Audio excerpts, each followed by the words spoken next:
Yeah, welcome to the Sixers Talk podcast. You know the guys, Danny Pommells, Noah Levick, Ben Berry, hanging out talking Sixers basketball. One up, one down for the 76ers as round one, game one goes to them against the Brooklyn Nets. South Philly was rocking the playoff atmosphere we've come to enjoy and love. And of all the things that happened, Noah, probably the moment that gave me the most concern, regardless of the outcome, was when Joel Embiid was laying on his back underneath the basket after getting a hard foul by believe it was Dorian Finney-Smith, but no worse to wear.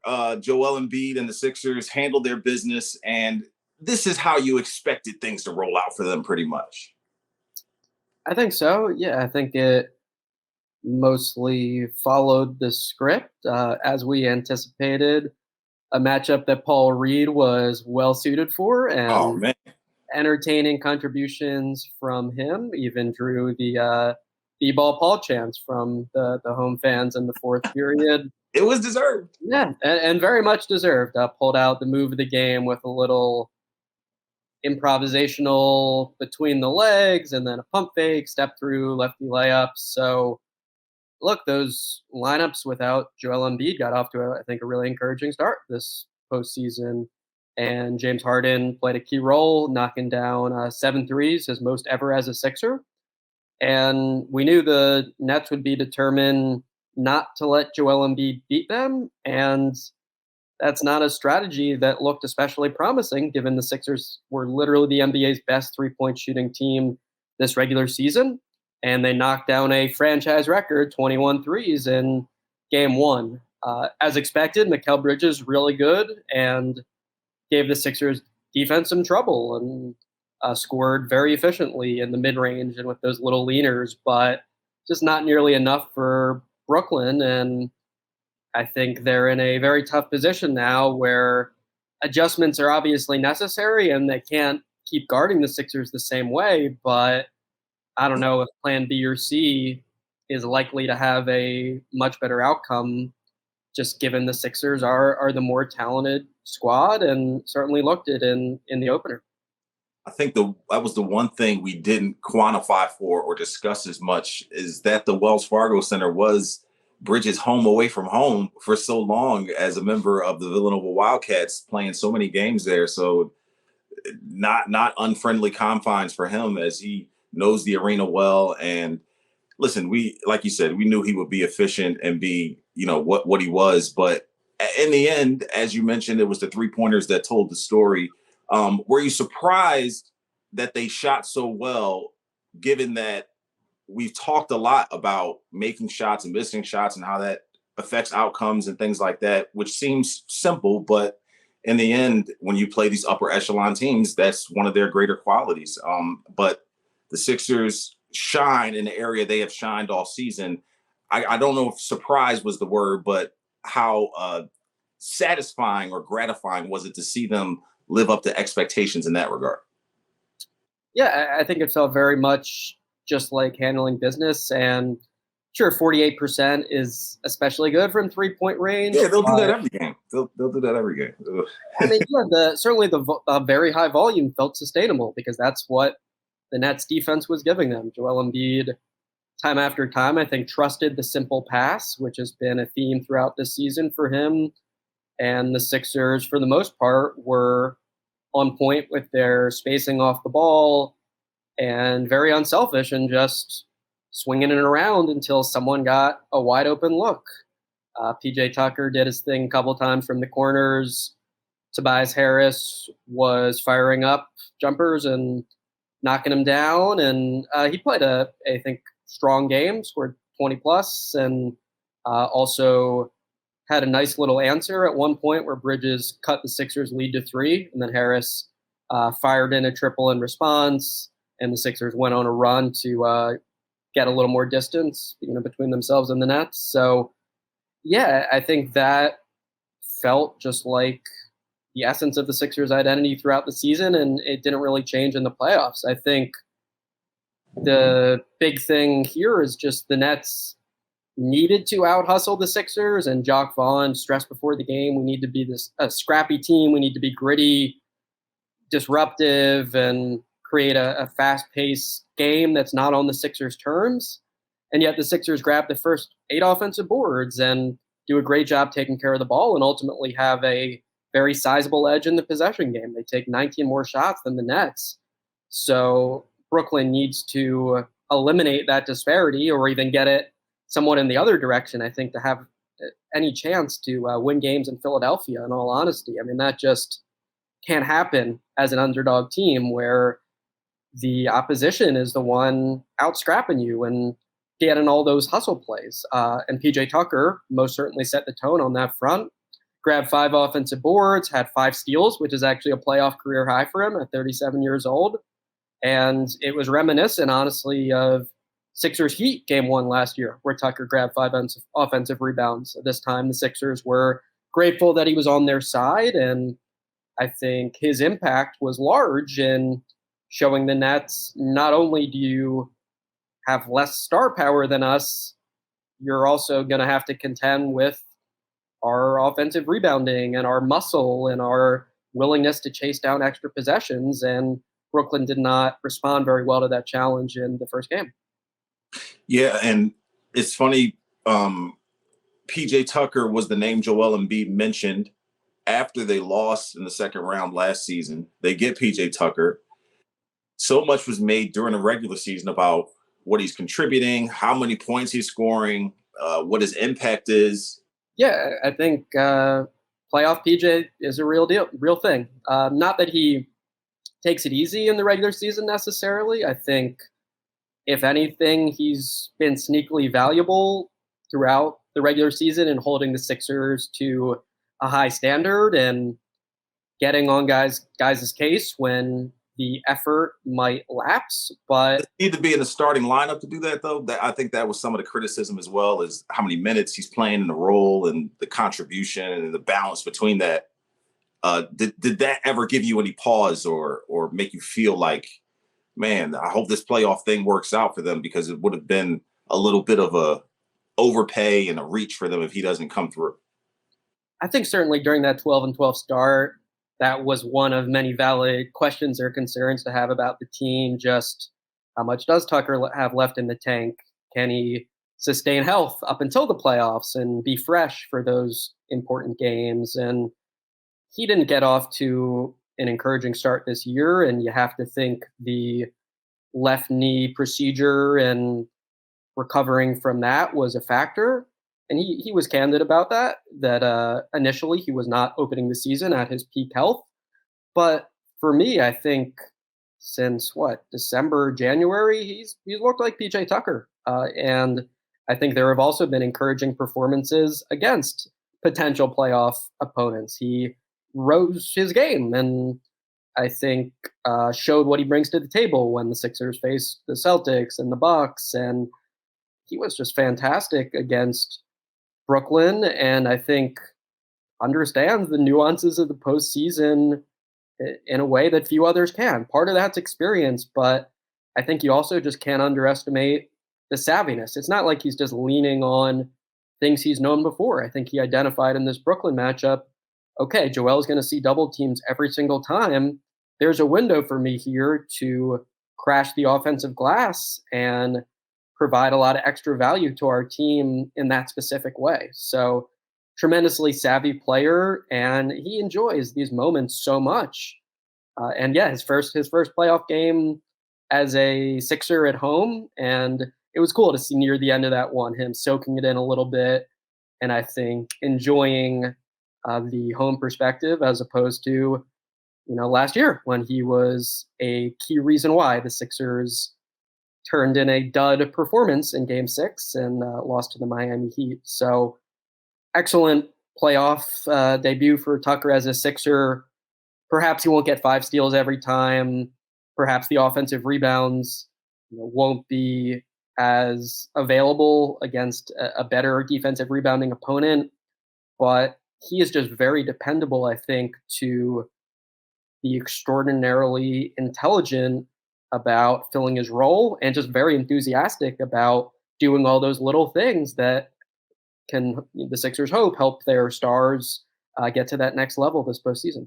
Yeah, I'm curious how he views his time here in Philadelphia as, more of a stopover, where he'll end his career. is he, buying a home here, just, using this as like a crash pad type of place and, living, in Houston or Miami or wherever else. But none of that really matters. All we care about is the production on the court.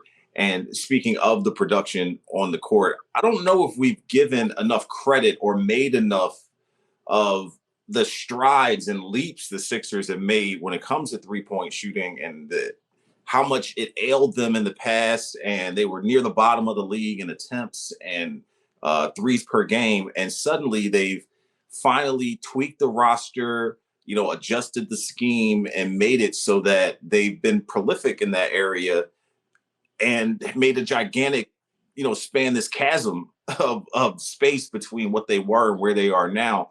Do you think we've underplayed that a little bit as far as how far they were near the bottom of the league and where they are now? Yeah, I think that's a great point. I remember us having plenty of conversations about, hey, the Sixers are 28th in Right. 3-point rate, Or attempts up, right?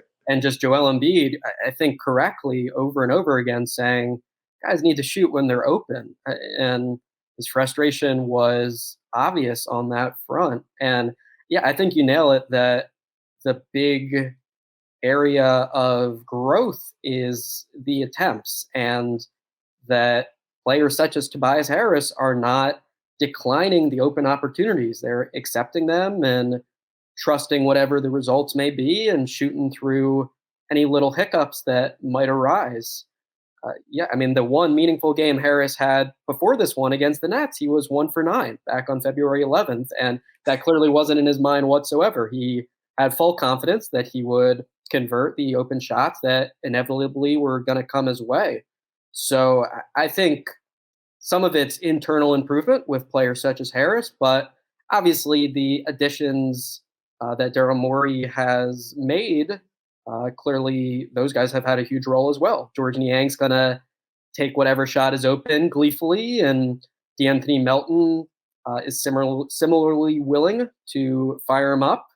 And even at Jalen McDaniels yesterday, when the Nets tried to switch it up a little bit and turn to his own and didn't execute it very well, gets a wide open three and nails it from the wing. So the roster just is full of players who are happy to shoot open shots and just so happen to be pretty good at making them at a high rate, even if that won't happen every game.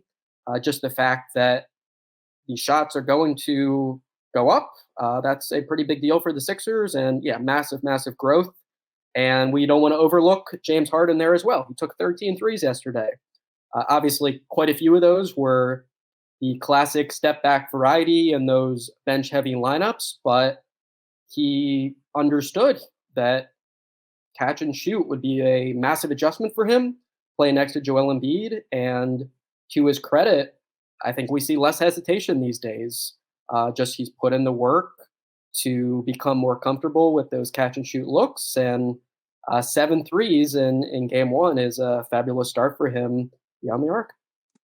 Mentioning James Harden, all's well that ends well, as the saying goes.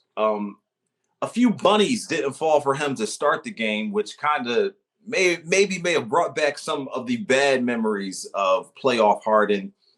Did any of that creep into your mind as the game was in the early going?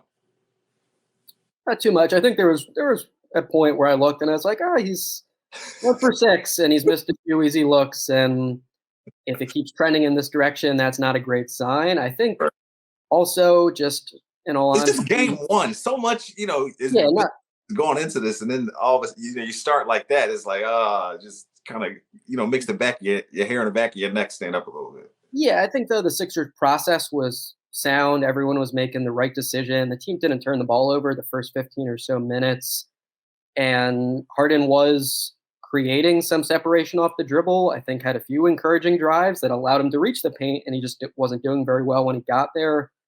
So it was, I think, nice for him and nice for Sixers fans when the threes started to drop in that second quarter, and then they were flowing. He was putting up every single shot that he possibly could, and just about every one of them was going down in that second.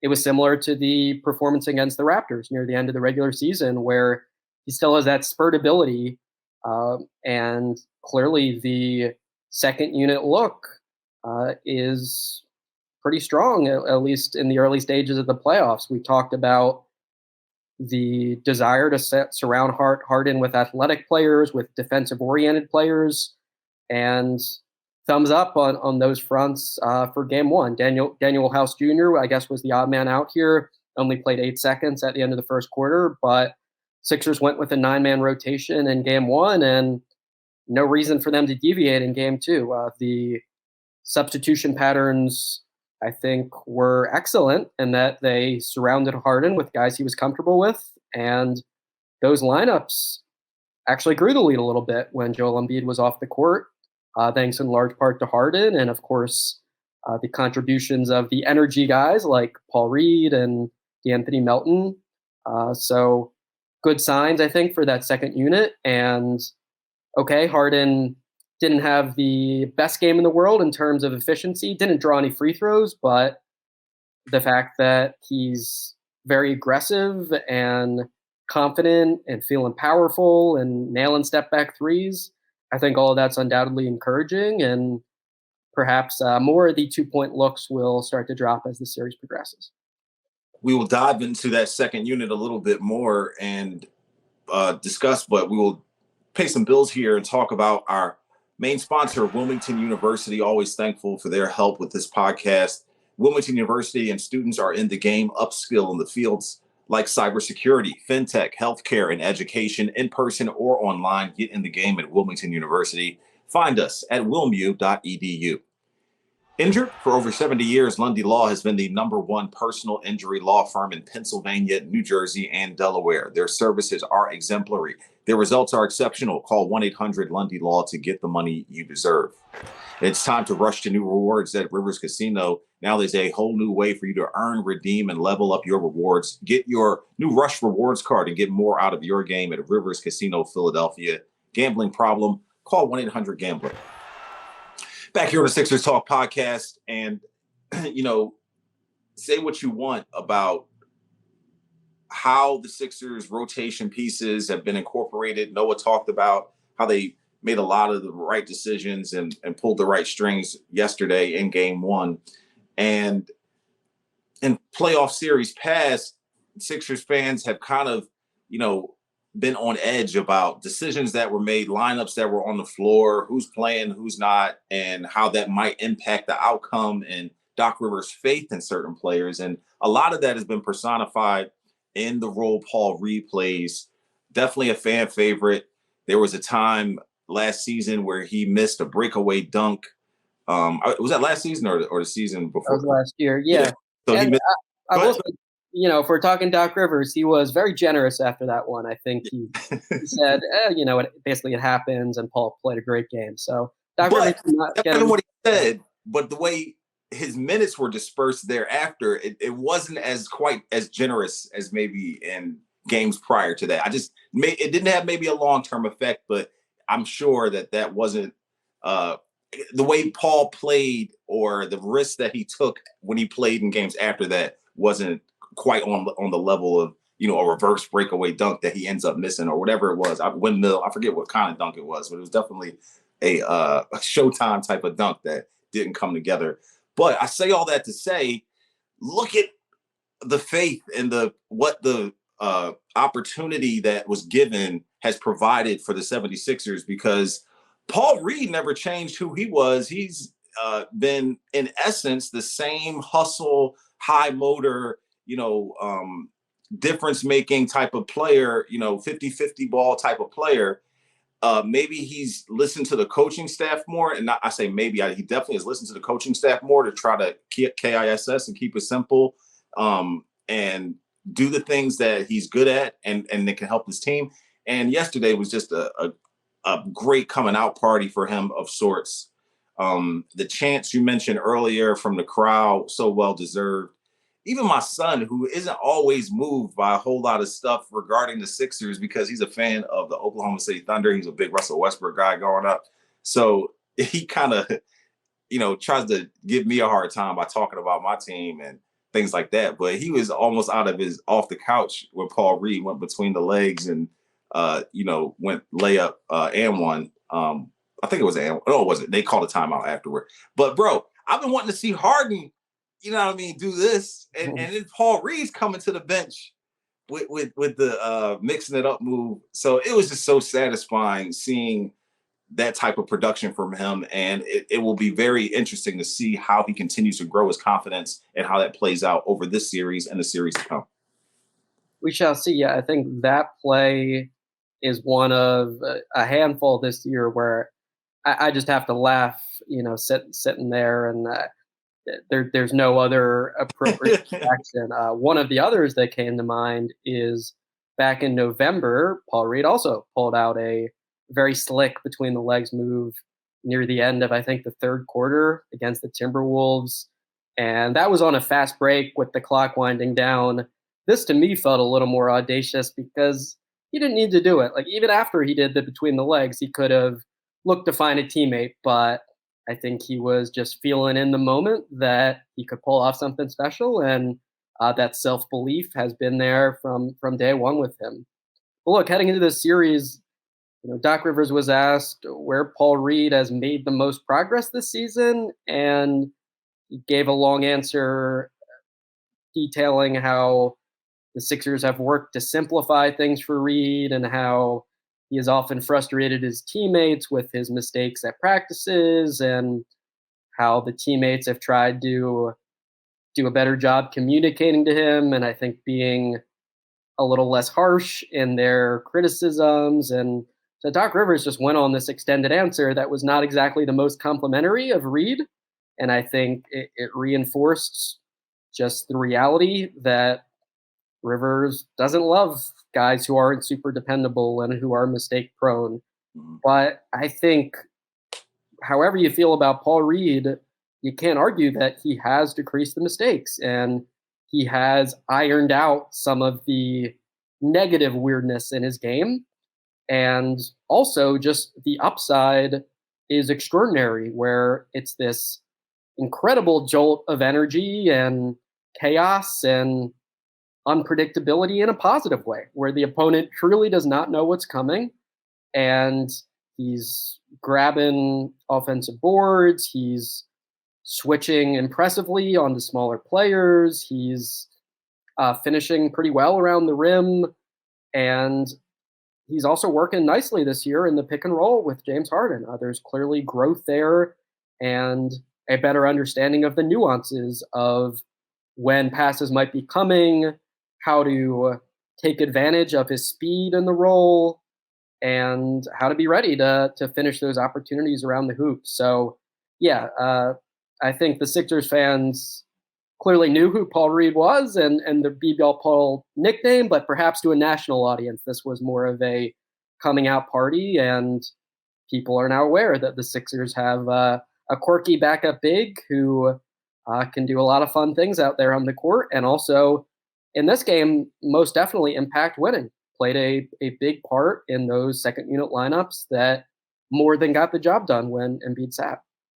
And to agree with Doc Rivers, consistency is obviously what you're looking for from all these players, particularly bench players who don't play as much and need to have sort of those microwave opportunities where they do contribute and, throw in reverse dunks underneath the rim, this ad hoc like Paul Reed.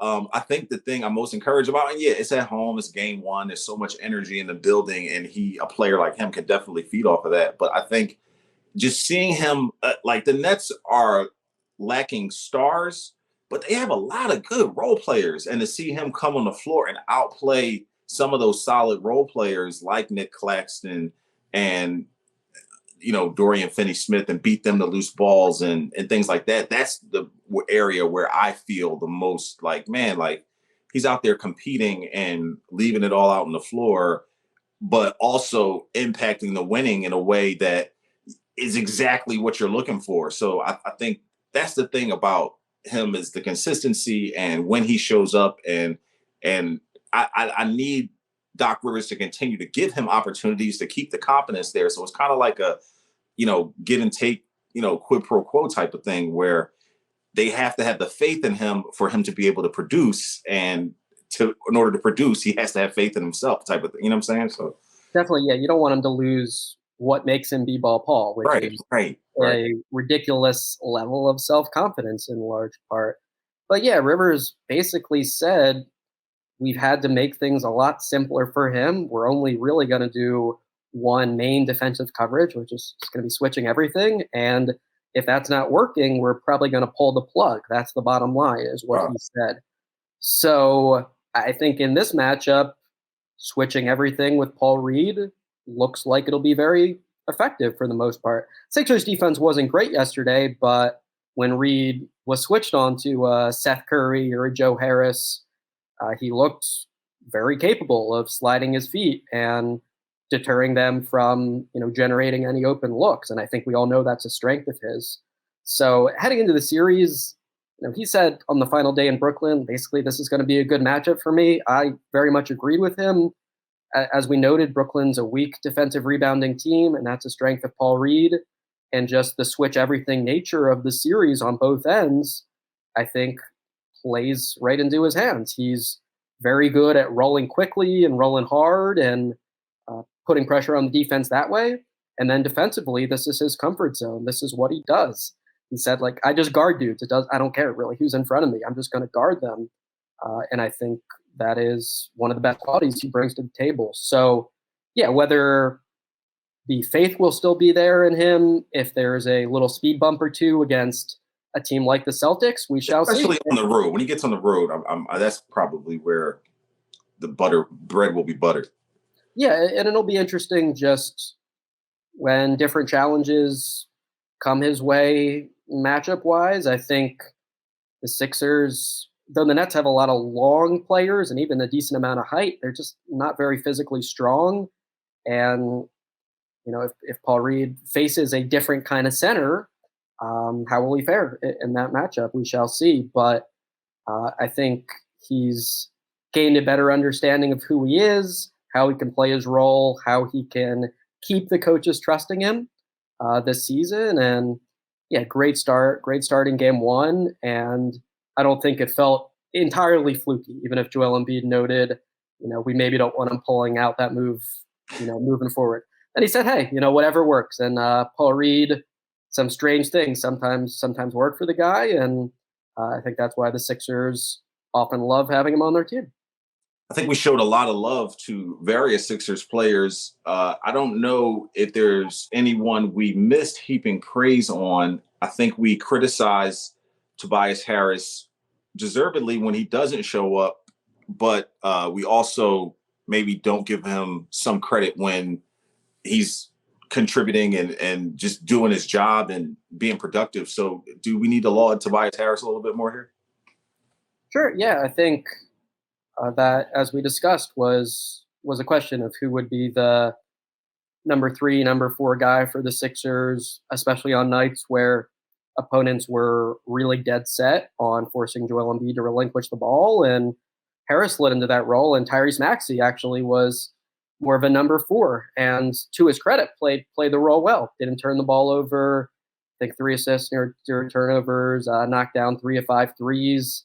So I think across the board from the Sixers, the adaptability was strong and guys executed at a high level offensively. Defensively, clearly there's a lot of room for improvement from Harris and the Sixers. I think Bridges is just really tough to prevent from getting to his spots.